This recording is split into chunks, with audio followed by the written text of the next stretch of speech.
What? You can just follow my lead, Larry. Okay.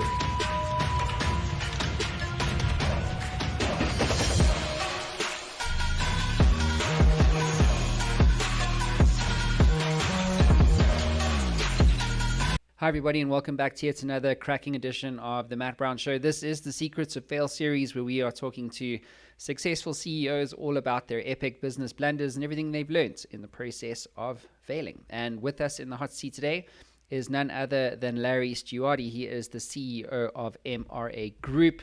Larry, welcome to the show. Well, thanks to be here. Great stuff. So you know what's coming. Why don't you kick us off with the elevator pitch? What exactly are you guys up to over there at MRA Group? MRA Group is a regional real estate developer of labs, medical facilities, and university institutional real estate. We advise, design, build, and manage several million square feet around the region. And that's pretty much the pitch. Well, it's a great pitch. So what exactly is the problem that you solve, would you say? Well, as you mentioned in the preamble here, there's a ton of them, failures, but one in particular that comes to mind. First of all, I should tell you, the company has been around for 33 years. So we have a lot of failures to talk about. But primarily the one that I think about often, I started a company, an arm of the company in 2001, which was a software company to aid the real estate industry. And in particular, it encompassed all the various users of real estate, from the owners, from developers, from the tenants and buildings, from real estate brokers, and it kind of pulled them all together and sent out notifications of things. A lease is a living, breathing document, and it reached out and pulled things back. And so I was a real estate software developer, and a very busy time for us. It was a great concept, had a lot of people interested in it, a lot of people looking at it. And I went out and hired third-party developers to develop this software. I spent over $250,000 at the time developing it, and I realized that even with that, I wasn't paying attention to it. I expected people to understand what was in my head and to be able to put it down on paper, and it couldn't have been further from the truth. And it was like talking to a wall sometimes. And with the software developers and third parties, they just didn't get it. And at the same time, I was busy developing a number of significant projects in the Philadelphia region. We were, 35 people. The company was just a little smaller than it is now. And we were on a growth mode, and I spread myself too thin. And what happened basically was that I started seeing failure, not only in this software development company that just couldn't get off the ground, but it started impacting our other developments, and I could see it throughout the company. So I had to reel that in quickly, accept my losses, my financial losses, which were, again, significant, apologize to my associates in the company because I had really strung them along, and had to regroup the company and reestablish and refocus. And once we refocused, things took off again. Mm-hmm. And that was a hard lesson. Well, it also sounds like a pretty epic story of fail. Yes. So when you think about that whole experience, what do you now take forward with you into the business today? There are a number of things that came from that. One, and this comes up all the time because we have a lot of different, I'll call them opportunities that come to us. We're opportunistic real estate developers, but not following through and allocating the necessary resources on an idea that makes sense will kill the idea. And if it's worth pursuing, it's worth putting everything else aside that you can, allocating resources, applying focus, and making it happen. most people I've met that are entrepreneurial, that have been successful, have gotten there because they focused on something. Most of them have failed because they lost that focus. And that's the number one thing that I learned. And that's something that we do all the time now. There are a lot of other little stories that come along with that. As I'm speaking, one of the things in a fast growth mode, hiring too quickly, and I'd say firing, but I'll use the term retaining people too long. Is another real problem. That's a failure. That's a failure to everybody. So, when you're in that fast pace, you start hiring people that you think can do the job. You don't really, at least I wasn't spending the time to focus on really making sure that the goals were aligned, the personalities were aligned, the skill sets were aligned. And again, it comes from not having focus and hiring people and then not moving quick enough when I realized that they just weren't on par with everybody else. That was number two. The third thing I'll throw at you, Matt, so I find is, and it's going to sound odd to you, but being too humble sometimes can be just as bad as being too brash. And a lot of entrepreneurs can be brash and whatever. We've tended to be more humble. We didn't tout our own horn, and I will tell you from that I made another mistake, and through the years, and that is expecting everyone to be able to do what I can do. And I call this, by the way, I have a word for it. I called it inverse inferiority complex, and and if I thought more of my own capabilities, I wouldn't expect everybody else to be able to do the same thing. And therefore, I'd be able to adjust expectations and probably right size what they're doing. But because I thought that anyone could do what I could do, so I expect them to, it led to some very steep learning curves with people. And again, it always comes back to people. And realizing, not everyone can do what I do. I can't play concert piano. I could try, but no one listened to me. But the things I can do really well, not everyone else can do. Yeah, it's there's a lot of insights into that. I think one of the things that I actually wrote about in the Secrets of Fail book, which is literally coming out this week, is about what you focus on expands. And I think oftentimes we get distracted by the new shiny stuff that we actually don't focus on what's important. Like there's one of my clients actually is Simon Taylor from Haiku, very, very wealthy guy, sold multiple companies, what have you. And he's in a very complicated SaaS data backup security space now. Like it's super complicated, lots of education required, what have you. Anyway, so he's part of YPO, and he met this guy who runs, he said to me, this guy's got more money than him. He runs a business that's way bigger than his. And it's just like, and all he does is distribute turnips, just turnips in the UK. You know what I'm saying? And it's just like, yes. This is what I mean. Like we want to overcomplicate things. It's like, well, just keep it simple, stupid, and and go and scale that one thing, right? Right, absolutely. Be really good at what you do, and the rest will work itself out. Absolutely.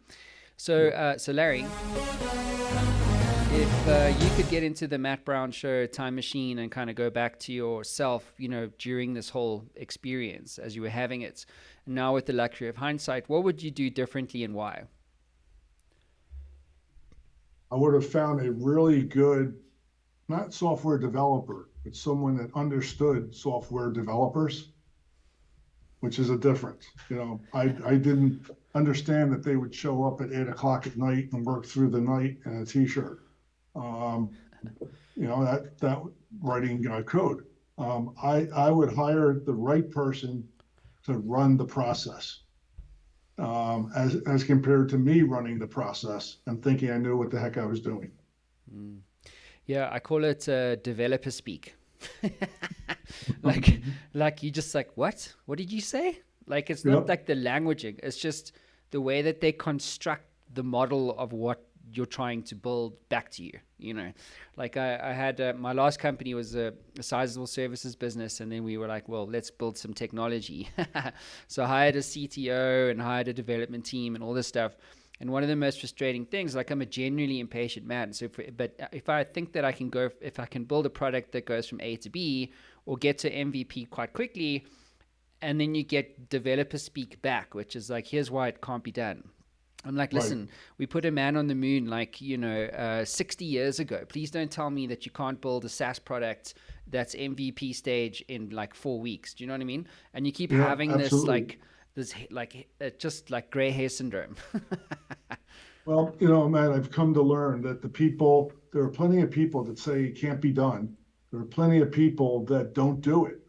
And Mm, there's a handful of people that look at things and say, okay, I'm going to figure out a way to do it and make it happen.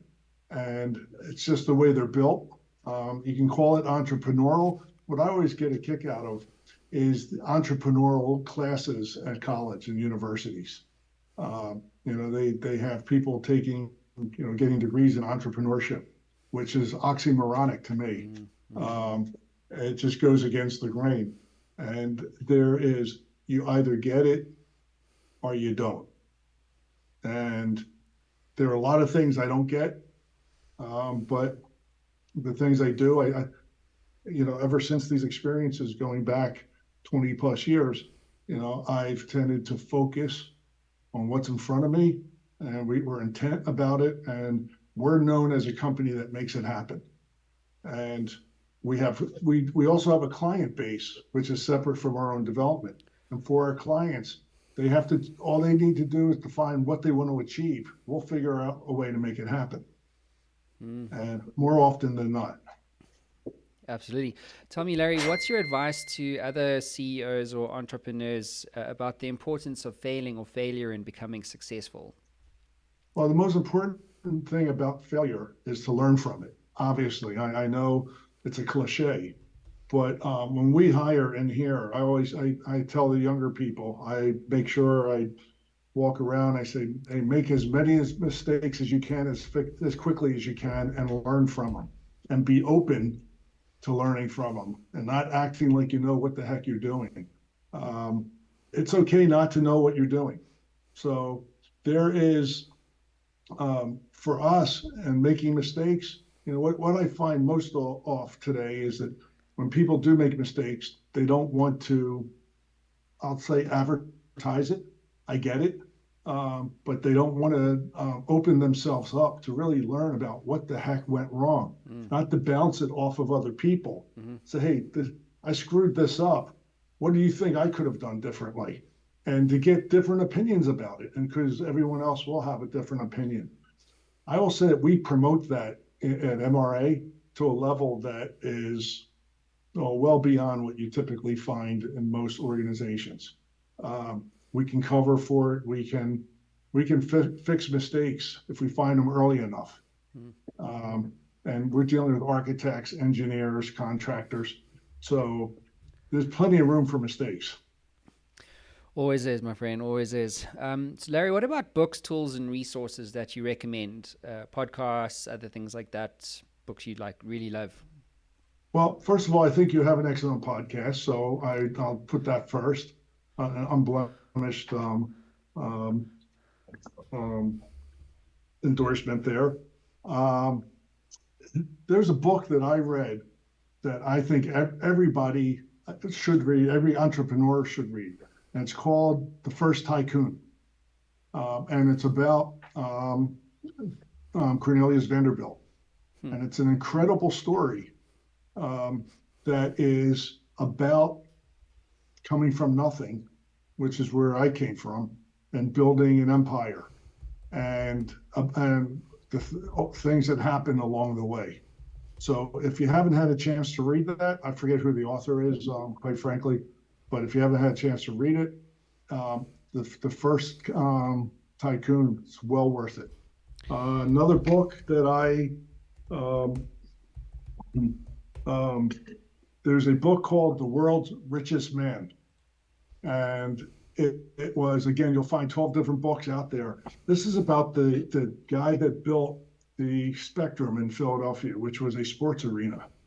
And this is someone that came from absolutely nothing, hitchhiked to Washington, D.C., and got a job in a paint store and became super wealthy and lost it. And he owned the Philadelphia Eagles and he owned the Philadelphia Flyers. And the story is his story. So I didn't take it with a grain of salt, but it's an incredible story of success and failure, and consequences, and how you can get blindsided, and by people and by events. So two books you may not have ever heard of before. So I gave you something different. That's definitely different. Yeah, the Yes. author of The First Tycoon is TJ Stiles and Mark Deakins, just for everyone's information, if you are looking for that.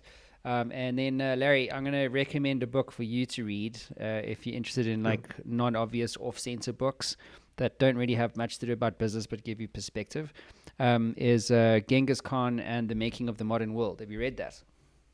Oh, I haven't. But don't read the whole book. History buff. Yeah, but you mustn't read the whole book. You must only Okay. read the first 50 pages or 100 pages, something like that. Just the first part, where it describes the impact that Genghis Khan literally had on the modern world and how society or history has judged the mongrels in a way that was negative. But it's literally mind blowing, because if you think about the impact that they had literally on everything that we now do as a society, it's the kind of book that's like, that leaves you with it. And it's a short read if you only read the first 100 pages. Yeah. What do I do with the rest of the book? You just burn it. It gets too detailed for me. It's just more like it's like, oh my gosh, like, and then it's all about the context for Genghis Khan. Yes. That's really important. Obviously, if you feel like reading the rest of it, go for it. But certainly the first like 50, 100 pages is a total win. That's great. Okay. Yeah, thanks for the recommendation. Yeah, man, for sure. Larry, you're a true legend. Thanks for coming on the show. Appreciate you for coming on the show and lending your perspective. However, that does conclude your time in the hot seat. Thank you once again, and wishing you, mate, and wishing you and the team at MRA Group all the very best of the future. Thanks, Matt. Take care. Cheers, everyone.